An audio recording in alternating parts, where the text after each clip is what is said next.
এই যে আমি আমার মা বাবার সব থেকে বড় লস প্রজেক্ট।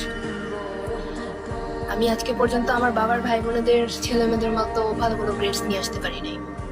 আজকে পর্যন্ত আমি আমার অন্য ভাই বোনেদের মতো আমার মায়ের অতটা যত্নও করতে পারিনি। সবসময় আমাকে বলেছে, দেখ তোর অন্যান্য ভাই বোনেরা কত ভালো রেজাল্ট করে, তারা ঘর থেকে বের হয় না, এত ভালো পড়াশোনা করে, তারা সারাদিন পড়াশোনা করে, তুই কেন করস না? তোমরা কখনো জানতে চেয়েছো যে আমি কি করতে চাই? আমার দ্বারা পড়াশোনা হয় না, আমার মেন্টাল স্ট্রেস ভালো না। তোমরা সবসময় দেখেছো আমি সবসময় রুট ব্যবহার করি আর ওর সাথে মিশি না। আমি প্রতিদিন কান্না করি, সেটা তোমাদের চোখে পড়ে না, কিন্তু তোমাদের চোখে এটা ঠিকই পড়ে যে আমি বলতে গেছি।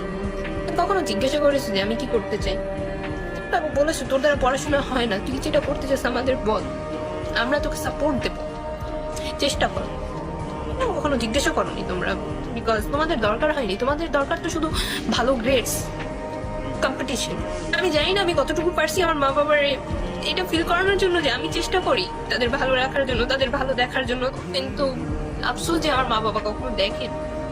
আমি আমার স্বপ্নগুলোর সব বিসর্জন দিয়ে দিছি, সেটা তারা দেখে না, দেখে শুধু আমি খারাপ হয়ে যেতেছি, দিন দিন আমি খারাপ হয়ে যেতেছি। আমি খারাপ এই জন্য হয়ে যেতেছি যে আমার স্বপ্নগুলোর দাম কারো কাছে ছিল না। আমি যেটা পারতেছি না আমার সেটা জোর করে করানো হইতেছে, আর আমি যেটা চাইতেছি সেটার কোনো ভ্যালু নেই কারো কাছে।